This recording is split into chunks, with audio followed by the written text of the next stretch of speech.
കുടുംബശ്രീ ശാരദ സീരിയലിൻ്റെ ലേറ്റസ്റ്റ് എപ്പിസോഡിൻ്റെ റിവ്യൂയിലേക്ക് എല്ലാവർക്കും സ്വാഗതം. അങ്ങനെ ബാമ കാറിൽ കയറാൻ തുടങ്ങുമായിരിക്കും. അന്നേരം ഷാമയോട് ചോദിക്കണേ, നീ എന്ത് കഴിച്ചാണ് നിൽക്കുക, കയറുന്നില്ലേ? അങ്ങനെ ഷാമയും പേടിച്ച് കാറിലേക്ക് കയറുവാണ് കേട്ടോ. അങ്ങനെ അവരുടെ നിന്നും പോകുവാണ്. ഈ സമയം ഷാമിയാണെങ്കിൽ ആ പ്ലാനും പൊളിഞ്ഞല്ലോ എന്ന് പറഞ്ഞ് ആകെ സങ്കടപ്പെട്ട് ഒരു നിരാശയോടെ അവിടെ നിൽക്കുവാണ്. പിന്നീട് കാണിക്കുന്നത് വീട്ടിൽ തിരിച്ചെത്തിയിരിക്കുന്ന രോഹിത്തിനെയാണ് കേട്ടോ. അന്നേരം രോഹിത്തിനോട് രാഘവൻ സംസാരിച്ചുകൊണ്ടിരിക്കുകയാണ്. രാഘവൻ പറയണേ, നീ ഇവിടെ നടന്ന സംഭവങ്ങളൊക്കെ അറിഞ്ഞായിരുന്നോ? ആ സമയത്തേക്ക് നീയും കൂടി ഇവിടെ വേണ്ടതായിരുന്നു. അന്നേരം രോഹിത് പറഞ്ഞു, കാര്യങ്ങളൊക്കെ ഷ്യാം എന്നെ വിളിച്ച് പറഞ്ഞിരുന്നു. ഞാനിവിടെ ഉണ്ടായിട്ടും വലിയ കാര്യമൊന്നുമില്ലല്ലോ വെച്ചാ. അന്നേരം രാഘവൻ പറയണേ, അതെന്താ നീ അങ്ങനെ പറഞ്ഞത്? നീ ഈ വീട്ടിലൊരു അംഗമല്ലേ, നിനക്കിതിൽ നിൻ്റേതായ അഭിപ്രായങ്ങളൊക്കെ ഇല്ലേ? അന്നേരം രോഹിത് പറയണേ, ഞാനിവിടെ ഇല്ലാതിരുന്നപ്പോൾ ആദ്യം നടന്ന സംഭവം സത്യാമ്മ മധുശ്രീയുമായിട്ട് ബ്രോയുടെ വിവാഹം നടത്താൻ ഉദ്ദേശിച്ചു. ആ കാര്യം ഈ വീട്ടിലുണ്ടായിരുന്ന അച്ഛൻ പോലും അറിഞ്ഞില്ലല്ലോ. പിന്നീട് ഞാനുണ്ടായിട്ടും വലിയ കാര്യം ഉണ്ടാവില്ല. പിന്നെ രണ്ടാമത്തെ സംഭവം വിഷ്ണു ബ്രോ കാർത്തികയെ കല്യാണം കഴിച്ച് കൂട്ടിക്കൊണ്ടുവന്നത്. ഈ കാര്യം അവർക്ക് രണ്ടുപേർക്കും മാത്രമേ അറിയുള്ളൂ. ഈ രണ്ട് സംഭവങ്ങളെ തുടർന്ന് ഇവിടെ നടന്ന ബാക്കി പല പ്രശ്നങ്ങളും ഉണ്ടായത്. ഇവിടെ ഞാൻ ഉണ്ടായിരുന്നെങ്കിലും എനിക്കതിൽ പ്രത്യേകിച്ച് ഒരഭിപ്രായവും പറയാൻ പറ്റില്ല. കാരണം സത്യാമ്മയുടെ തീരുമാനങ്ങളല്ലേ ഇവിടെ അവസാനമാക്ക്. പിന്നെ എൻ്റെയോ അല്ലെങ്കിൽ അച്ഛൻ്റെയോ നമ്മുടെ ആരുടെയെങ്കിലും അഭിപ്രായങ്ങൾക്ക് ഒരു പ്രസക്തിയുണ്ടോ? അന്നേരം രാഘവൻ പറഞ്ഞേ, അല്ല നീ അപ്പോൾ പറഞ്ഞു വരുന്നത് എന്താ, ഇവിടെ നടക്കുന്ന ഒരു പ്രശ്നങ്ങൾക്കും ഒന്നും മിണ്ടാതെ ഇടപെടാതെ നിൽക്കുന്നത് നല്ലതെന്നാണോ?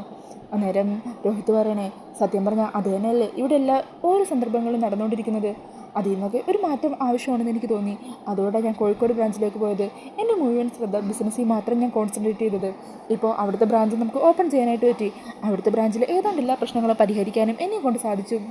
ഈ സമയം വിഷ്ണു മുകളിൽ നിൽക്കുമായിരിക്കും. അങ്ങനെ വിഷ്ണു താഴത്തേക്ക് ഇറങ്ങി വരുവാണ് കേട്ടോ. അന്നേരം രാഘവൻ പറഞ്ഞേ, ചിലവൊക്കെ കേൾക്കുമ്പോൾ നീ പറയുന്നത് സത്യമാണെന്ന് തോന്നും.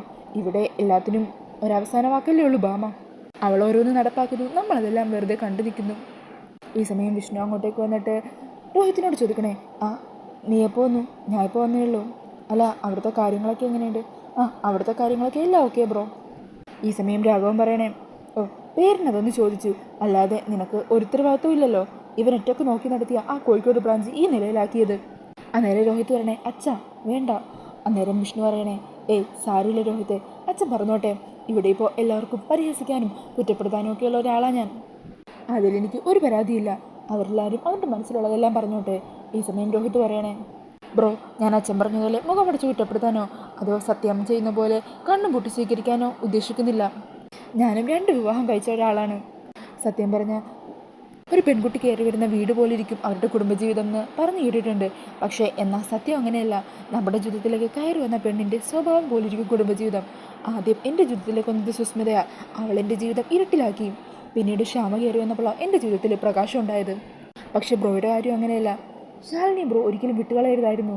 ഈ കാർത്തിക എന്ന് പറഞ്ഞ കുട്ടി ആരാണെന്നോ എന്താ സ്വഭാവമെന്നോ എനിക്കറിയില്ല. പക്ഷേ ശാലിനി ബ്രോ എത്രത്തോളം സ്നേഹിച്ചിരുന്നു എന്ന് എല്ലാവർക്കും അറിയാവുന്നതല്ലേ. എന്നിട്ടും എങ്ങനെയാണ് ശാലിനി ഉപേക്ഷിക്കാൻ ബ്രോയ്ക്ക് തോന്നിയത്? ക്ഷാമയുടെ ചേച്ചി ആയതുകൊണ്ടല്ല ഞാനിത് പറയുന്നത്. അല്ല അതിരിക്കട്ടെ, ആളവിടെ കാർത്തിക? അന്നേരം വിഷ്ണു പറയണേ, അത് ക്ഷാമയും കുട്ടി അമ്പലത്തിൽ പോയിരിക്കുക. അന്നേരം രോഹിത് മനസ്സിൽ പറയണേ, അവർ രണ്ടാളും അപ്പോൾ കമ്പനിയായോ? ഈ ഒരു സമയത്ത് ഒരിക്കട്ടെ ബാമയുടെ കാറ് പുറത്തെത്തുന്നത്. അങ്ങനെ ബാമ കാർത്തികയോട് പറയണേ, മോള് കാറിൽ നിന്നിറങ്ങ്. ഈ സമയം ക്ഷാമ ഇറങ്ങാതെ മടിച്ചിരിക്കുമായിരിക്കും. അന്നേരം ബാമ ചോദിക്കുക, അല്ല നീ എന്താ ഇറങ്ങുന്നില്ലേ? ഇവിടെ തന്നെ ഇരിക്കാൻ പോകുവാണോ? ഇല്ല സത്യാമ്മേ. അങ്ങനെ പറഞ്ഞ് ക്ഷാമയും പുറത്തിറങ്ങുവാണ്. അന്നേരം ബാമ പറയുക, നീ അകത്തേക്ക് വാ, നിനക്കുള്ളത് ഞാൻ വെച്ചിട്ടുണ്ട്. എന്നിട്ട് കാർത്തികയും കൂട്ടി ബാമ അകത്തേക്ക് എത്തുവാണ്. ഇതേ സമയം രോഹിത് രാഘവനോട് ചോദിക്കണേ, അല്ല സത്യാമ്മയോടെ പോയി? അവൾ കുറച്ച് മുമ്പ് ഇങ്ങോട്ട് ഇറങ്ങിപ്പോയി, എന്തെങ്കിലും മീറ്റിംഗ് ഉണ്ടാവും. ഇത് കേട്ട് അകത്തേക്ക് വരുന്ന ബാമ പറയണേ, മീറ്റിങ്ങിൽ തന്നെയാണ് പോയത്, മീറ്റിംഗ് കഴിഞ്ഞ് ഞാനെത്തി. അങ്ങനെ പറഞ്ഞ് ബാമ രോഹിത്തിൻ്റെ അടുക്കിലേക്ക് എത്തുക. എന്നിട്ട് രോഹിത്തിനെ കാണുമ്പോൾ പറയണേ, നീ എത്തിയോ? അതെന്താണെങ്കിലും നന്നായി, നിന്നെ ഞാൻ വിളിപ്പിക്കാനിരിക്കുമായിരുന്നു. ഈ സമയം പിന്നാലെ തന്നെ കാർത്തികയും ക്ഷാമയും അകത്തേക്ക് വരുവാണ് കേട്ടോ. അന്നേരം ബാമ അവിടെ കസേരയിൽ ഇരുന്നിട്ട് പറയണേ, ഇനി ഞാൻ പോയ മീറ്റിങ്ങിൻ്റെ കാര്യം പറയാം. മീറ്റിങ്ങിന് തന്നെയാണ് പോയത്, കളക്ടറുമായിട്ടുള്ള മീറ്റിംഗ്. ഈ ക്ഷാമയുണ്ടല്ലോ കാർത്തികയെ സ്നേഹം ഭാവിച്ച് എങ്ങോട്ടെ കൂട്ടിക്കൊണ്ടുവന്നറിയോ? ഇവളുടെ കളക്ടർ ചേച്ചിയുടെ അരികിലേക്ക്. അപ്പോൾ ഇവർ അമ്പലത്തിലേക്കല്ലേ പോയത്? അല്ലാന്ന്. ഇവളെ കൂട്ടിക്കൊണ്ട് പോയപ്പോൾ തന്നെ എനിക്കൊരു സംശയം തോന്നിയാ, അതുകൊണ്ടാണ് ഞാൻ പിന്നാലെ പോയത്. എന്തിനാ ആ ശാലിനി കാർത്തികയെ കുട്ടി ചെല്ലാൻ പറഞ്ഞെന്നറിയോ? ഇവളെ ഭീഷണിപ്പെടുത്താൻ. വിഷ്ണുവിൻ്റെ ജീവിതത്തിൽ നിന്ന് ഈ പാവം ഒഴിഞ്ഞു പോകണമെന്ന് പറഞ്ഞ് ഇവളെ വരട്ടാൻ വേണ്ടിയിട്ടാണ് കൊണ്ടുപോയത്. അല്ലെങ്കിൽ കാർത്തികയെ പിടിച്ചവൾ പോലീസ് സ്റ്റേഷനിൽ ഇടുമെന്ന്. അവിടെ നല്ല ഇടിച്ച് ചോറ് ഛർദ്ദിപ്പിക്കുന്ന ആൾക്കാരുണ്ട് പോലും. ഈ പാവത്തിനെ ഭീഷണിപ്പെടുത്തി ഇവിടെ നിന്ന് ഓടിക്കാനായിരുന്നു ആ കളക്ടറമ്മയുടെ പ്ലാൻ. ഈ സമയം രോഹിത് കാർത്തികയെ നോക്കുവാണ് കേട്ടോ. കാർത്തികയെ കാണുന്നതും രോഹിത് മനസ്സിൽ പറയണേ, ഇതാണോ കാർത്തിക? എവിടെയോ കണ്ടതുപോലെ ഉണ്ടല്ലോ. അന്നേരം കാർത്തികയും രോഹിത്തിനെ കാണുമ്പോൾ ഈശ്വര ഇതാണോ രോഹിത് എന്ന് പറഞ്ഞ് ടെൻഷനോട് കൂടി നിൽക്കുന്നുണ്ട്. ഇതൊക്കെ കേൾക്കുമ്പോൾ രാഘവൻ പറയണേ ബാമേ വിഷ്ണുവിൻ്റെ നല്ലതിന് വേണ്ടിയിട്ടാ ശാലിനി അങ്ങനെയൊക്കെ ചെയ്തത്. കാർത്തിക ആരാണെന്നോ എന്താണെന്നോ അവളുടെ ഡീറ്റെയിൽസ് എന്താണെന്നോ നമുക്കാർക്കും അറിയില്ലല്ലോ, അതുകൊണ്ട് അതറിയാൻ വേണ്ടി അവൾ ചോദിച്ചതായിരിക്കും. അന്നേരം ബാമ പറയണേ അതൊക്കെ അന്വേഷിക്കാൻ അവൾക്ക് ഈ കുടുംബവുമായിട്ട് എന്താ ബന്ധം? അവൾ വിഷ്ണുവിൻ്റെ ആരാണ്? അവൾക്ക് ഈ കുടുംബവുമായിട്ട് ഒരു ബന്ധവും ഇല്ല. പിന്നെ വിഷ്ണുവിൻ്റെ നല്ലതിന് വേണ്ടി നന്മയ്ക്ക് വേണ്ടി ഓരോ കാര്യങ്ങളൊക്കെ ചെയ്യാൻ ഇപ്പോൾ കാർത്തികയുണ്ട്. അവൻ താലി കെട്ടിയ ഭാര്യ, അവളുടെ കാര്യങ്ങൾ അന്വേഷിക്കാൻ നമ്മളെല്ലാവരും ഉണ്ട്. പിന്നെ ഈ പുറത്തു നിന്നുള്ള ആ ശാലിനിക്ക് എന്താ ഇതിലിത്ര താല്പര്യം? അതാ എനിക്ക് മനസ്സിലാവാത്തത്. അന്നേരം രാഘവൻ പറഞ്ഞേ അതിനിപ്പോൾ എന്ത് ചെയ്യാനാ? ശാലിനിയെ തൂക്കിക്കൊല്ലാൻ പറ്റുമോ? അന്നേരം ഭാമ പറയണേ തൂക്കിക്കൊല്ലാൻ തന്നെയാണ് ഞാൻ തീരുമാനിച്ചിരിക്കുന്നത്.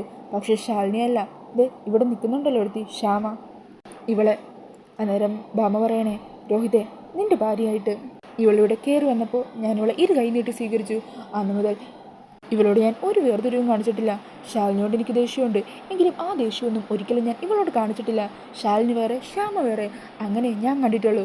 എന്നിട്ടാ ഇവള് എന്നോട് ഈ ചതി ചെയ്തത്. എന്നെ ചതിച്ചിട്ട് കാർത്തികൻ കൂട്ടി അവളുടെ ചേച്ചിയെ കാണാൻ പോയിരിക്കുന്നു. അതുകൊണ്ട് ഇവളുടെ കാര്യത്തിൽ ഞാനൊരു തീരുമാനം എടുത്തിട്ടുണ്ട്.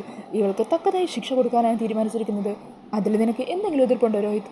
അന്നേരം രോഹിത് പറയണേ സത്യാമ്മ എന്ത് തീരുമാനിച്ചാലും അതിന് ഞാൻ അംഗീകരിക്കും. അന്നേരം ശ്യാമയും രാഘവനും ഒക്കെ ഞെട്ടിലോടുകൂടി രോഹിത്തിനെ നോക്കുവാണ്ടോ.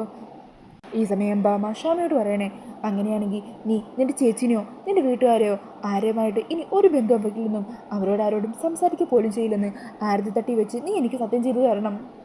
അന്നേരം ഇത് കേട്ടിട്ട് ശ്യാമയും രാഘവനും വിഷ്ണുവും എല്ലാവരും ഷോക്കാകുക. രാഘവൻ പറയണേ ബാമി നീ എന്തൊക്കെയാണ് പറയുന്നത്? അവളുടെ വീട്ടുകാരല്ലേ അത്, അവരോട്ടുള്ള ബന്ധം അങ്ങനെ പെട്ടെന്ന് അറുത്ത് മുറിച്ച് മാറ്റാൻ പറ്റുമോ? ഈ സമയം ബാമ പറയണേ ഇതുവരെ ഞാൻ ഇവളോട് അങ്ങനെയൊക്കെ ചെയ്യണമെന്ന് പറഞ്ഞില്ലല്ലോ, പക്ഷേ ഇവള് എൻ്റെ വാക്ക് ധിക്കരിക്കാൻ തുടങ്ങിയിരിക്കുന്നു. അപ്പം പിന്നെ എനിക്കിങ്ങനെ ചെയ്യുകയേ വഴിയുള്ളൂ. അങ്ങനെ ഇവർ സംസാരിച്ചുകൊണ്ട് നിൽക്കുന്ന ഈ സമയത്തായിരിക്കും കേട്ടോ മുകളിൽ പൊന്നി പപ്പിയോട് പിന്നാലെ ഭക്ഷണം കഴിപ്പിക്കാൻ നടക്കുന്നത്. അന്നേരം പപ്പി പറയണേ എനിക്ക് ഭക്ഷണം വേണ്ട. ഈ സമയം എല്ലാവരും മുകളിലേക്ക് നോക്കുവാണ്. അന്നേരം പൊന്നി വീണ്ടും നിർബന്ധിക്കണേ മോള് ഈ ഒരു വായെങ്കിലും കഴിക്ക് എന്ന് പറഞ്ഞ് വാരിക്കൊടുക്കാൻ ശ്രമിക്കുമ്പോൾ പപ്പി മോള് ഭക്ഷണം തട്ടി താഴെ ഇടുവാണ് കേട്ടോ. എന്നിട്ട് താഴത്തേക്ക് ഇറങ്ങി വരുക. എന്താ മോളെ ഇത്, മോൾ എന്തെങ്ങനെയൊക്കെ ചെയ്യുന്നത് എന്ന് രോഹിത് ചോദിക്കുക. അന്നേരം പപ്പിമോള് പറയണേ എനിക്ക് ഭക്ഷണം വേണ്ടാന്ന് പറഞ്ഞതാ.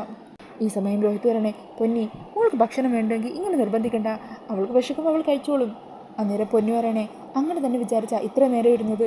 ഇന്ന് രാവിലെ മുതൽ മോള് ജലപാനം കഴിച്ചിട്ടില്ല, അതുകൊണ്ട് മോൾക്ക് കുറച്ച് ഭക്ഷണം ആരെങ്കിലും കൊടുക്കാമെന്ന് വിചാരിച്ചപ്പോഴാണ് മോള് ഭക്ഷണം തട്ടിക്കളഞ്ഞത്.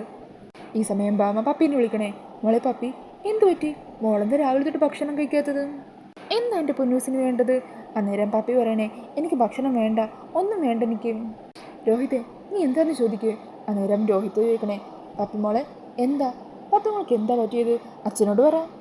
അന്നേരം പപ്പി പറയണേ അച്ഛ എനിക്ക് ആകെ ഒരൊറ്റ ഫ്രണ്ടേ ഉള്ളൂ, ആ ഫ്രണ്ടിനോട് ഫോണിൽ പോലും സംസാരിക്കരുതെന്നല്ലേ സത്യമ്മ പറഞ്ഞിരിക്കുന്നത്. എനിക്കത് പറ്റില്ല. സത്യം മാത്രമല്ല എനിക്കൊരു ഫ്രണ്ടുള്ളൂ, അവളോട് സംസാരിക്കാതെ ഇനി ഞാൻ ഭക്ഷണം കഴിക്കില്ല ഇവിടുന്ന്, എനിക്കൊന്നും വേണ്ട. അന്നേരം ബാമ പറയണേ മോളെ നീ ഇങ്ങനെ വാശി പിടിക്കല്ലേ, അവൾ ചീത്ത കുട്ടിയാ. ഈ സമയം രോഹിത്ത് പറയുക മോളെ അച്ഛനിങ്ങനെ വിഷമിപ്പിക്കല്ലേ, മോളിപ്പോൾ ഭക്ഷണം കഴിക്ക്, നല്ല കുട്ടിയായിരിക്കും. നാളെ മോളുടെ ബർത്ത്ഡേ അല്ലേ, അത് നല്ലപോലെ സെലിബ്രേറ്റ് ചെയ്യാനല്ലേ അച്ഛൻ ഇന്ന് തന്നെ വന്നത്. അത് കേൾക്കുമ്പോൾ ബാമ ചോദിക്കണേ അയ്യോ നാളെയാണോ മോളുടെ ബർത്ത്ഡേ? അന്നേരം രാഘവൻ പറയണേ അത് ശരി, പപ്പ മോളുടെ ബർത്ത്ഡേ ആണെന്ന് പോലും നീ മറന്നുവല്ലേ, എങ്ങനെ ഓർക്കും? സത്യം ചെയ്യിപ്പിക്കാനും മറ്റുള്ളവർക്ക് ശിക്ഷ കൊടുക്കാനും അല്ലേ നിനക്ക് താല്പര്യം. നാളെ പപ്പി മോളുടെ ബർത്ത്ഡേ നമ്മളെല്ലാവരും ഒന്നിച്ച് സന്തോഷത്തോടെ എന്നും സെലിബ്രേറ്റ് ചെയ്യുന്ന ദിവസം. ആ ദിവസം തന്നെ പപ്പി മോളെ അവളുടെ അമ്മയെ നീ ഇങ്ങനെ വിഷമിപ്പിച്ചല്ലോ. പപ്പി മോള് ഒരേ ഒരു ആഗ്രഹമല്ലേ നിന്നോട് ചോദിച്ചുള്ളൂ, ഒരു കൊച്ചാഗ്രഹം, അവളുടെ ഒരേ ഒരു സുഹൃത്തായ സത്യയോട് ഒന്ന് ഫോണിൽ സംസാരിക്കണമെന്ന്. അതിന് പോലും നീ അനുവദിക്കുന്നില്ലല്ലോ, കഷ്ടം തന്നെ. അന്നേരം ബാമ പറയണേ മോളെ നിൻ്റെ ആഗ്രഹത്തെ സത്യം ഒരിക്കലും എതിർക്കില്ല, മോള് സംസാരിച്ചോ. അതേക്കുന്നത് പപ്പിക്ക് ഒത്തിരി സന്തോഷമാകുക. പപ്പി അങ്ങനെ രോഹിതിൻ്റെ ഫോൺ വാങ്ങി സത്യയെ വിളിക്കുകയാണ് കേട്ടോ. എന്നാൽ ഫോൺ സ്വിച്ച് ഓഫ് ആയിരിക്കും. അന്നേരം രാഘവൻ ചോദിക്കണേ എന്ത് പറ്റി മോളെ? ഈ സമയം പപ്പി പറയണേ സത്യയുടെ ഫോൺ സ്വിച്ച് ഓഫാ. അല്ല മോൾ എന്തിനാ ഇപ്പോൾ സത്യനെ വിളിക്കാൻ പോയത്? എൻ്റെ ബർത്ത്ഡേ അല്ലേ നാളെ, അതിനു വേണ്ടി സത്യനെ ക്ഷണിക്കാനാ. അതേക്കുന്നതും ബാമ പറയണേ അവൾ ഇങ്ങോട്ട് ക്ഷണിക്കാനോ? അതൊന്നും വേണ്ട, അതിന് ഞാൻ സമ്മതിക്കില്ല. ഈ സമയം രാഘവൻ പറയണേ ബാമേ നീയല്ലേ പറഞ്ഞത് മോളുടെ എന്താഗ്രഹം സാധിച്ചു കൊടുക്കാന്ന്? അവളുടെ ഫ്രണ്ടല്ലേ സത്യ, അവളുടെ ബർത്ത്ഡേക്ക് ക്ഷണിക്കുന്നതിന് എന്താ തെറ്റ്? ഓ ശരി എന്തെങ്കിലും ചെയ്യ് എന്ന് ബാമ പറയുവാണ്ടോ. ഈ സമയം പപ്പി രോഹിത്തിനോട് പറയണേ അച്ഛാ നമുക്കെങ്കിൽ സത്യയെ വീട്ടിൽ പോയി ക്ഷണിച്ചാലോ. അന്നേരം ബാമ പൊട്ടിത്തെറിക്കണേ അത് പറ്റില്ല, ഈ വീട്ടിൽ നിന്ന് ആരും അവരുടെ വീട്ടിലേക്ക് പോകാൻ ഞാൻ സമ്മതിക്കില്ല. ആ വീട്ടുകാരുമായിട്ടുള്ള എല്ലാ ബന്ധവും അറുത്ത് മുറിച്ച് ഉപേക്ഷിച്ചതാണ്. പിന്നെ അങ്ങോട്ട് പോകാനോ? ഇതിന് ഞാൻ അനുവദിക്കില്ല. അങ്ങനെ പറഞ്ഞ് ദേഷ്യത്തിൽ നിൽക്കുന്ന സത്യഭാമയെ കാണിച്ചുകൊണ്ടാണ് ഇന്നത്തെ എപ്പിസോഡ് തരുന്നത്. അപ്പോൾ ഈ ഒരു റിവ്യൂ ഇഷ്ടമായാൽ മറക്കാതെ വീഡിയോ ഒന്ന് ലൈക്ക് ചെയ്യണേ. ഇതേപോലുള്ള കൂടുതൽ റിവ്യൂസിനായിട്ട് ഈ ചാനലൊന്ന് സബ്സ്ക്രൈബ് ചെയ്ത് സപ്പോർട്ട് ചെയ്യണേ. താങ്ക്